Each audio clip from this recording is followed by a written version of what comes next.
Nouvelle tranche d'informations sur la télévision Labari. Dans un instant, les titres. Des morts, des blessés et des disparus. Tel est le bilan provisoire d'une attaque d'un hippopotame dans le village de Leleli, situé dans le département de Kolo. Explication dans un instant. Les experts comptables stagiaires de l'UEMOA sont en formation à Niamey. Une session axée sur le diplôme d'expertise comptable et financière.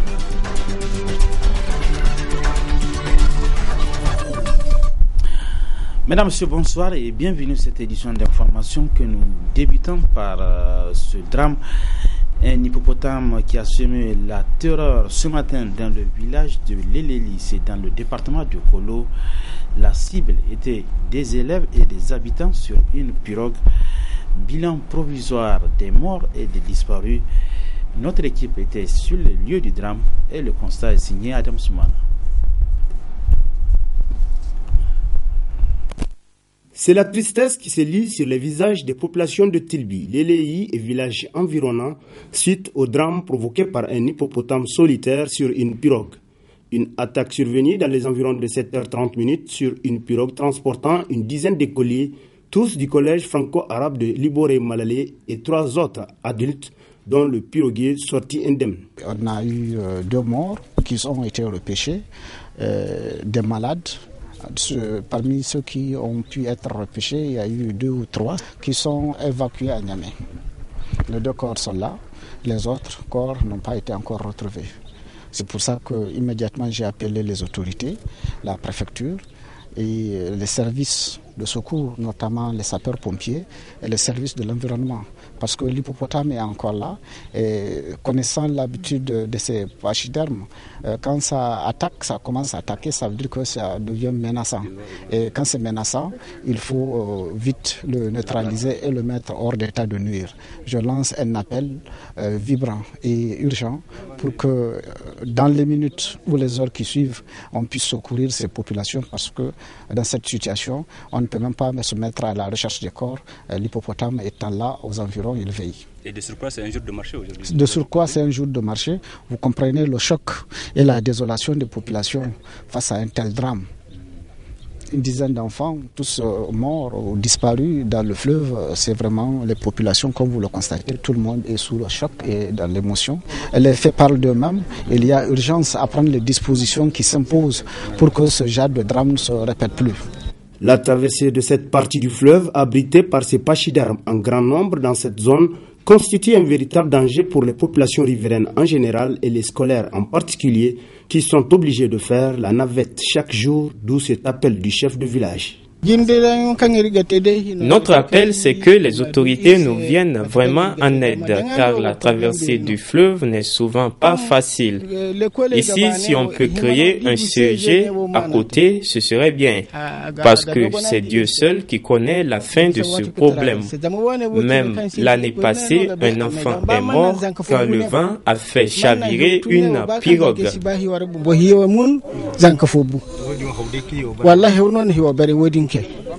Notons que ce village a déjà été endeuillé par le chavirement d'une autre pirogue l'année dernière, d'où l'urgence pour les autorités compétentes de prendre les mesures idoines qui s'imposent. Autre aspect de ce journal, le président du Conseil supérieur de la communication a procédé ce matin à l'ouverture de la session ordinaire au titre du mois de novembre 2014. Les conseillers du CSC vont se pencher sur 7 points inscrits à l'ordre du jour de cette session, n'est-ce pas Mamoud Saleh? 7 points sont inscrits à l'ordre du jour de cette session ordinaire du Conseil supérieur de la communication au titre du mois de novembre, dont les travaux ont débuté ce lundi. Premièrement, d'examiner et d'adopter le procès verbal de la session ordinaire du CSC au titre du mois d'octobre 2014. D'échanger les informations en deuxième point sur le Conseil supérieur de la communication pendant la période intersession. Troisièmement, d'examiner et adopter le rapport du groupe de travail chargé de la répartition du fonds d'aide à la presse au titre de l'année budgétaire 2013. Quatrièmement, d'examiner et d'adopter le rapport du groupe de travail chargé, le rapport de la mission à Magaria sur la situation de la radio Hadinkaï, mais également le rapport du groupe de travail chargé de l'examen des dossiers de candidature pour la désignation des membres du conseil de presse. En sixième position, nous allons examiner et adopter les rapports du conseil de presse et en dernier point, les questions diverses. Une session qui intervient à 2 semaines de la célébration de la première journée nationale de la liberté de la presse au Niger, occasion pour le président du Conseil supérieur de la communication de rappeler que l'institution de cette journée a été une recommandation du Conseil supérieur de la communication dans son rapport public 2010-2011. Le classement mondial de la liberté de la presse, établi en 2014 par Reporters sans frontières, place le Niger au 48e rang sur 180 pays concernés. À l'échelle africaine, notre pays est classé 5e sur 53 pays, après la Namibie, le Cap-Vert, le Ghana et l'Afrique du Sud. Et parmi les pays africains d'expression française, le Niger occupe la première place. Mesdames et messieurs les conseillers, la célébration donc de la journée nationale de la liberté de la presse est un événement majeur à la fois pour notre pays, mais également pour notre institution. Car il ne faut jamais perdre à l'esprit que la mission dévolue au Conseil supérieur de la communication par le peuple souverain à travers la Constitution du 25 novembre 2010 est, je cite, d'assurer et de garantir la liberté et l'indépendance des moyens de communication audiovisuelle, de la presse écrite et électronique dans le respect de la loi. 5 jours durant, les membres du Conseil supérieur de la communication vont examiner avec l'attention requise les points inscrits à son ordre du jour. Cette session est une occasion saisie par le président du Conseil supérieur de la communication pour lancer un appel aux organisations socio-professionnelles des médias de se mobiliser aux côtés du Conseil supérieur de la communication pour renforcer les capacités des journalistes. Dans ce journal, une grosse page politique. D'abord, le MNSD Nassara qui va peut-être connaître une nouvelle page de son histoire à la fin de ce mois de novembre. En effet, 2 congrès ont été convoqués pour les mêmes dates. Il s'agit de celui convoqué par le président Seni Omar et celui convoqué par le secrétaire général du parti Albadi Abouba. On fait le point des préparatifs de chaque côté avec nos reporters Abdelazak Idrissa sur des images de Ibrahim Abdou. Au siège du bureau politique national du MNSD Nassara, l'ambiance bat déjà son plein. L'on s'active pour les préparatifs des assises des 29 et 30 novembre prochains. Tout se passe régulièrement et à l'intérieur, au niveau des communes, au niveau des départements, au niveau des régions et bientôt au niveau national qui est le congrès. La commission nationale chargée de l'organisation du congrès a été mise en place et à pied d'œuvre depuis plus de 2 mois. La commission permanente chargée du contrôle de candidature de vérification des mandats est à pied d'œuvre depuis 2 mois. Donc, au niveau du bureau politique, tous ces organes-là sont en train de fonctionner normalement pour les dates indiquées. Au cabinet du ministre Albadi Abouba, quartier général des suspendus qui projette aussi un congrès dans la même période, l'on se prépare également. Nous envisageons le congrès avec sérénité. Donc, toutes les dispositions sont aujourd'hui réunies pour que les congressistes se retrouvent à Niamey. Et avant la convocation du congrès, vous le savez pertinemment qu'il y a les assises du Conseil national. Donc, ils doivent se tenir, Inch'Allah, avant le congrès. Donc, pour l'instant, tout est dans l'ordre. Probablement vers le 28-9, possibilité jusqu'à 30 pour le congrès. 2 congrès pour un même parti politique et aux mêmes dates, chacune des parties se prévalant des dispositions des textes de la formation pour se justifier. Dans nos dispositions, c'est très clair. Donc le congrès peut être convoqué par le président ou bien 2 tiers de membres. Cette disposition, nous comptons la respecter strictement et elle est respectée. Inch'Allah, ils savent très bien. Si vous vous rappelez, à l'époque, pratiquement en 2009, le processus qui a fait partir Hamadou de la tête du MNSD. Ce n'était pas lui qui a convoqué le congrès. Je me rappelle très bien. C'est le 2/3 des membres du bureau politique. Et les textes sont clairs. Ne peut convoquer un congrès que le président du parti, président du bureau politique national.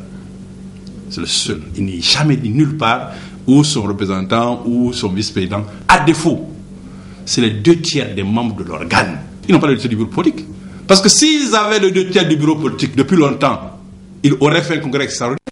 Tout laisse croire que l'on se dirige vers une situation semblable à celle du CDS Rahama, où des exclus ont organisé un congrès avalisé par l'autorité publique, à la seule différence qu'ici, ce sont des militants suspendus qui veulent en découdre avec le bureau politique national.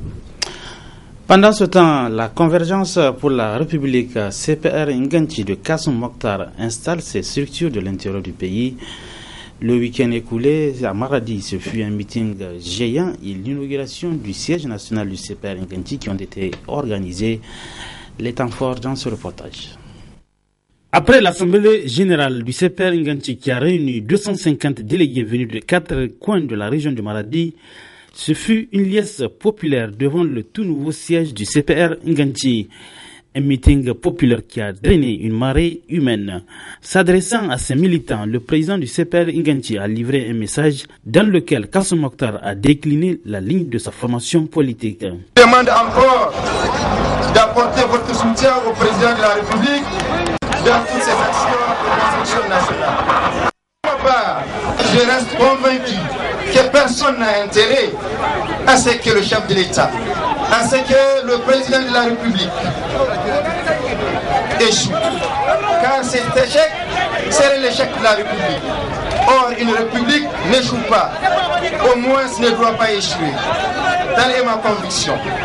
En effet, pour nous, celle compte les valeurs et les intérêts de la République. Aussi, du haut de cette tribune, je vous demande encore de le soutenir le président, afin qu'il accomplisse convenablement c'est pourquoi vous l'avez élu, c'est pourquoi le peuple nigérien dans son ensemble l'a élu. À ce titre, Nganti entend se mobiliser à ses côtés pour l'accomplissement de sa mission. Telle est notre vision. Le pacte autour des valeurs républicaines, autour des questions et des enjeux d'intérêt national, comme l'éducation, la santé, la sécurité, la jeunesse et l'emploi, et le souci des générations futures. En attendant la rentrée politique, Inch'Allah, en janvier à Maradi, et surtout la tenue du congrès constitué de notre grand parti en février, Inch'Allah, à Zander, je vous demande de rester vigilant. Ce meeting populaire du CPR Nganti a démontré que ce jeune parti a sa carte à jouer sur l'échiquier politique de notre pays. Animé par cette vision, celle de rompre avec les anciennes habitudes de la classe politique actuelle, Kassoum Mokhtar n'a pas encore choisi son bord politique. Toutefois, son parti soutient les actions du président de la République, Issoufou Mahamadou, en attendant la rentrée politique et le congrès prévus respectivement à Maradi et à Zander.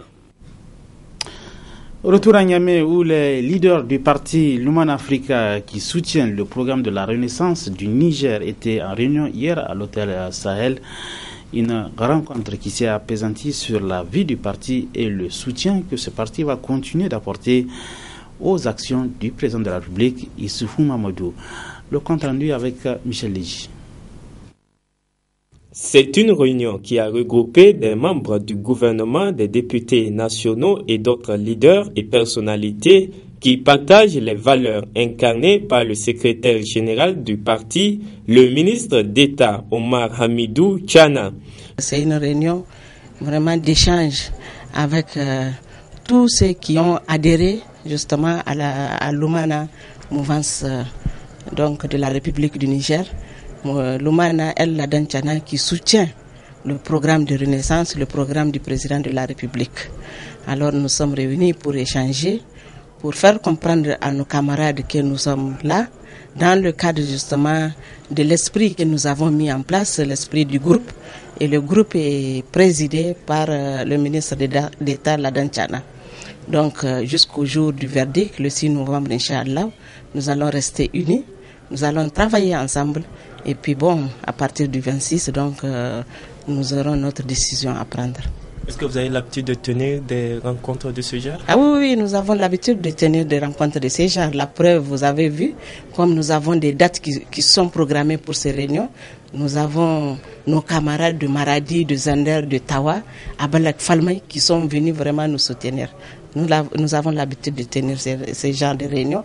Aujourd'hui, vraiment, elle est élargie parce que nos militants sont pressés vraiment d'avoir leur position et notre position pour qu'on puisse vraiment se positionner davantage sur le terrain. Et le plus grand défi, c'est de soutenir vraiment le programme de la Renaissance, comme je l'ai dit, et à travers le soutien du programme de la Renaissance du président de la République, Inch'Allah, nous allons le soutenir pour les prochaines élections de 2016. Nous n'avons pas de candidat, nous n'aurons pas de candidat, nous allons soutenir le président de la République, son Excellence, M. Issoufou Mahamadou. Point de soutien donc à l'ancien vice-président du parti Salabi qui vient de créer l'Alliance démocratique nigérienne ADN, une nouvelle formation politique désapprouvée par les participants à cette réunion qui reste attachée aux idéaux prônés par Ladan Tchana. Déclaration du Rassemblement des jeunes pour la renaissance du Niger. Elle a porté sur la situation sociopolitique de notre pays. Le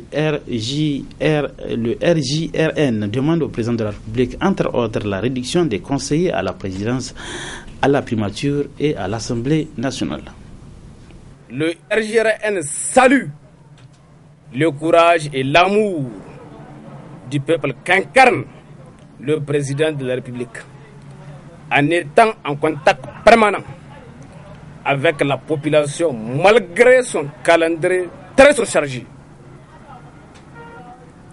À travers l'inauguration et réception des grands chantiers de renaissance, notamment les tronçons Sernawa-Madawa, Madawa-Gidarumji, de la route Bella-Gaya et du marché central du Maradi.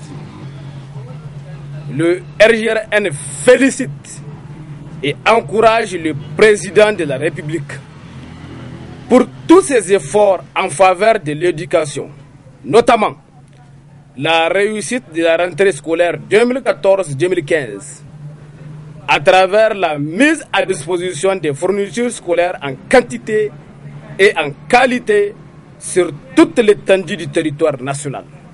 Le RJRN déplore le nombre pléthorique de conseillers et chargés de missions à la présidence, à l'Assemblée nationale et à la primature, car nous constatons très malheureusement que la plupart d'eux ne contribuent nullement à la réussite du programme de renaissance. De ce fait, nous demandons la réduction de leur nombre de façon raisonnable. Le Rassemblement des jeunes pour la renaissance du Niger constate avec amertume et désolation le sabotage du programme de la renaissance par ceux qui sont censés le promouvoir et le vulgariser. Autrement dit, l'entourage du président de la République ou ses plus proches collaborateurs.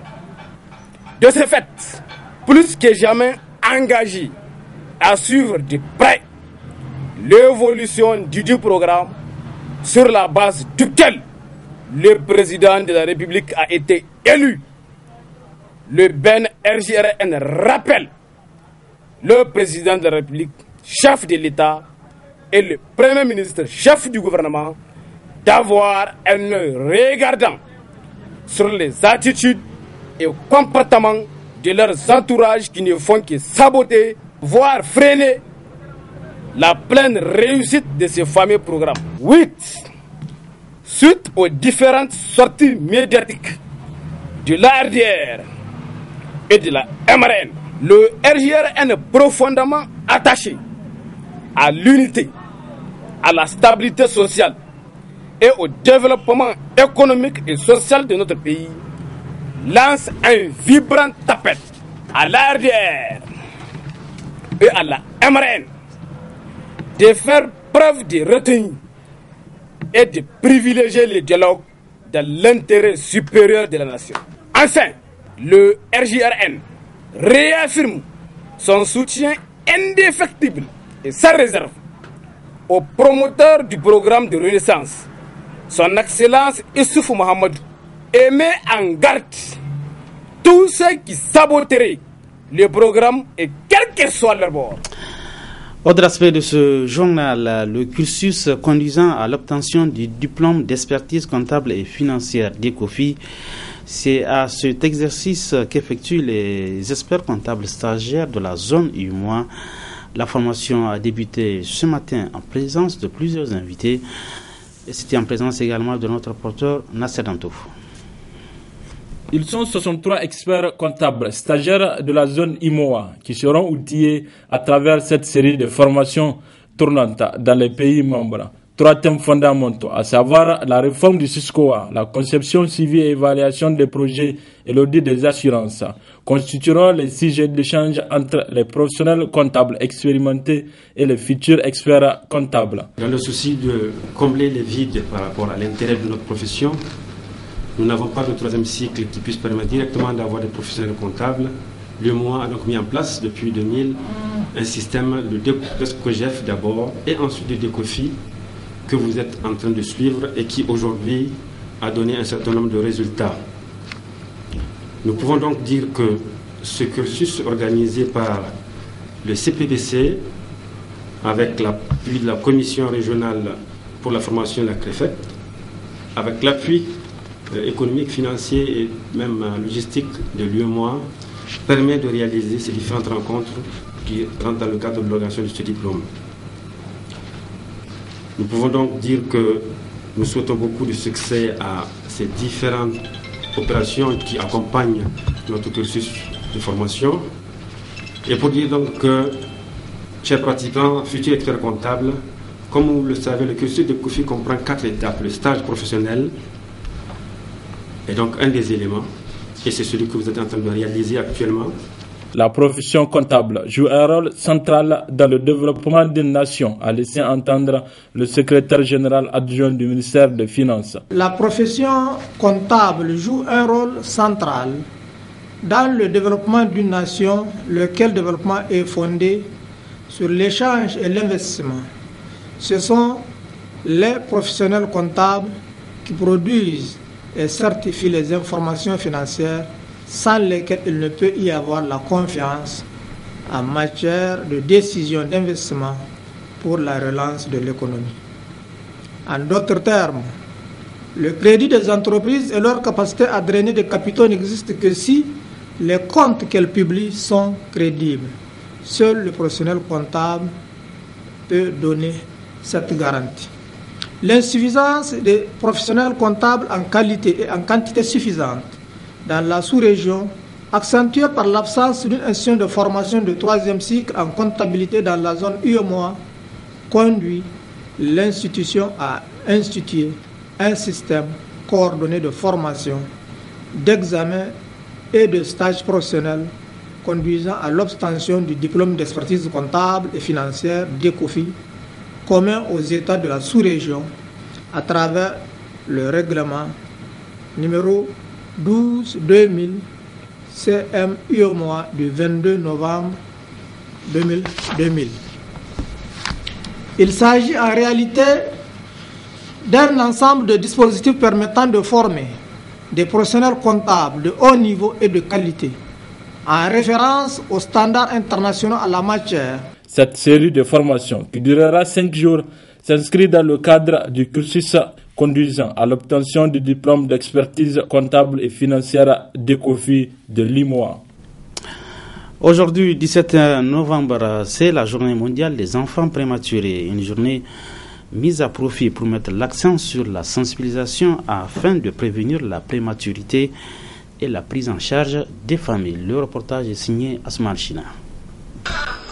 Célébrée depuis en 2009, la Journée mondiale des enfants prématurés est une occasion de parler des naissances prématurées et recueillir des fonds pour améliorer la prévention de la prématurité qui est due à plusieurs causes. Les 3 principales causes de la prématurité, que ce soit ici au Niger ou en Afrique, de façon générale, vous avez les causes médicales. Après les causes médicales, vous avez les causes accidentelles et les causes socio-économiques. Ici, surtout chez nous, c'est surtout les causes socio-économiques. Quand vous prenez les causes médicales, c'est lié à la santé de l'état de la mère. Pendant la grossesse, la mère peut souffrir d'un palud, elle peut souffrir d'un problème gynéco-obstétrical, et peut-être c'est le placenta qui est décollé, et peut-être c'est autre problème lié à son état de santé, elle est hypertendue, elle est diabétique. En tout cas, plusieurs causes, tout ce qui est cause médicale. Peut-être il y a une malformation de l'utérus ou un problème quelconque. Vous voyez, ça c'est une cause médicale. Les causes accidentelles, par exemple, et ça peut être lié à un accident. Une femme qui est entre 6 mois et 7 mois ou à 8 mois se trouve dans un accident de la voie publique qui va la faire accoucher. Ou chute d'un escalier, ou un effort physique important. Ça, c'est une cause accidentelle. Ou une bagarre, par exemple. Ça peut entraîner un accouchement prématuré. Est-ce que vous voyez? En ce qui concerne les causes socio-économiques, c'est les conditions de vie défavorables des femmes. Parce que les femmes, quand vous prenez une femme enceinte, elle doit avoir une alimentation riche, variée et équilibrée. Du fait de leur état de vulnérabilité extrême, les bébés prématurés sont immédiatement pris en charge par les formations sanitaires de la naissance. La plus grande prématurité, c'est ce que j'ai dit, 6 mois et moins. C'est ça la plus grande maturité, où l'enfant même doit être gardé dans un centre de soins intensifs, dans un service de néonatal, où il doit être alimenté par des canules, par des tuyaux. Ces genres de prématurés, ils doivent rester dans des couveuses pendant un temps relativement important, le temps qu'ils puissent développer tous les réflexes, surtout le réflexe de succion. Parce que chez les prématurés, vous avez la plupart des réflexes sont absents, surtout le réflexe de succion, qui est quand même, c'est vrai, c'est un réflexe supplémentaire, qui est le principal réflexe qui permet à l'enfant de téter et de s'allaiter. Et chez les prématurés, ces réflexes sont absents. Donc on doit les garder en soins intensifs, les nourrir à travers des seringues, à travers des tuyaux, des tubulures, les protéger contre le froid, contre la chaleur, parce que c'est des organismes, des gens dont l'organisme s'adapte à la température ambiante. Quand il fait très chaud, ils n'ont pas de mécanisme de régulation, ils vont prendre la chaleur. Quand il fait très frais, ils vont prendre la fraîcheur. Donc, ils doivent être dans des couveuses qui sont réglées et gardées jusqu'à ce que ces réflexes puissent être développés, qu'ils puissent être allaités. À la sortie, c'est les consultations régulières. Il y a un rythme de consultation que d'abord, les premières semaines, elles sont capitales. Elle doit ramener l'enfant pour le contrôle, pour la suite, vérifier si, et après, en tout cas, la récupération de certains réflexes, est-ce que l'enfant continue à allaiter, est-ce qu'il n'a pas d'autres infections, la mère doit l'amener pour les vaccinations, ainsi de suite. Chaque mois, elle doit le présenter au centre de santé, jusqu'à ce qu'il ait tous ces vaccins, jusqu'à ce qu'il ait, en tout cas, tout ce qui suit par rapport à la consultation de nourrisson. Avec un suivi régulier, un enfant prématuré pourrait retrouver son état normal. Une telle journée si importante ne doit pas passer inaperçue dans les pays comme le Niger, où la prématurité est d'une grande ampleur. Du sport avec la fin du tournoi féminin qui a débuté il y a quelques jours de cela. Elles sont 23 joueuses présélectionnées pour représenter la région de Niamey pour la fête tournante du 18 décembre. Ça sera à Dosso dans quelques jours. En équipe, c'est la sélection de la rive droite qui a remporté le trophée, suivi de l'AS Police, l'AS Yantala et Acha Academy. Le reportage avec Nasser Dantouf. C'est avec des résultats globalement satisfaisants qu'a pris fin le tournoi de football féminin organisé en prélude de la fête tournante du 18 décembre prochain qui va se tenir à Dosso. Le résultat du tournoi, comme vous le savez, il y a eu 4 équipes participantes, à savoir ANPSF, Acha Academy, AS Police et Alliance. Première équipe avec 3 matchs joués. 3 matchs gagnés, 0 match perdu, 0 match nul. 9 points.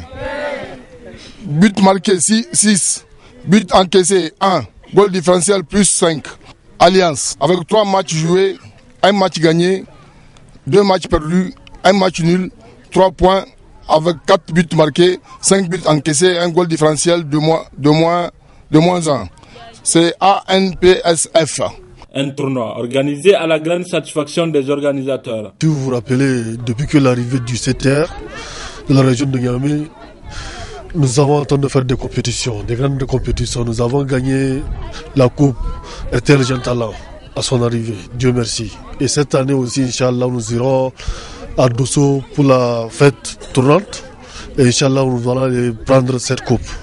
Et nous remercions beaucoup le CFCR pour le travail qu'il est en train de battre pour la performance du football de la région de Niamey. Et nous remercions aussi beaucoup le promoteur vraiment qu'on avait eu l'idée, qu'on est parti à lui, il avait financé ce tournoi-là à 100%, et Inch'Allah, nous le remercions beaucoup. Nous remercions aussi les joueurs qu'on avait pris, et Inch'Allah, vous allez vous mouiller vos maillots et avec pour votre disponibilité. Après la remise des prix aux différents lauréats, un match de gala a opposé les 23 joueuses présélectionnées pour représenter la région de Niamey du 8 au 18 décembre à Dosso. L'actualité hors de chez nous, au Burkina Faso, il a 12 mois pour organiser des élections. Michel Kafando, il a été choisi par consensus hier par les membres du comité de transition dirigé par le lieutenant-colonel Isaac Zida. Hassan Saleh Mustafa. C'est lui qui a désormais la lourde responsabilité de diriger la transition au Burkina Faso, Michel Kafando. Il a été choisi par consensus par le comité de transition avec à sa tête le lieutenant-colonel Isaac Zida. Kafando est une grande figure de la diplomatie burkinabé, également ancien ministre des Affaires étrangères. La désignation de Michel Kafando, âgé de 72 ans, est un premier pas vers le retour à la démocratie dans le pays des hommes intègres. Il est conscient des défis énormes à relever. C'est une redoutable responsabilité qui m'échoit, dont j'entrevois déjà les écueils.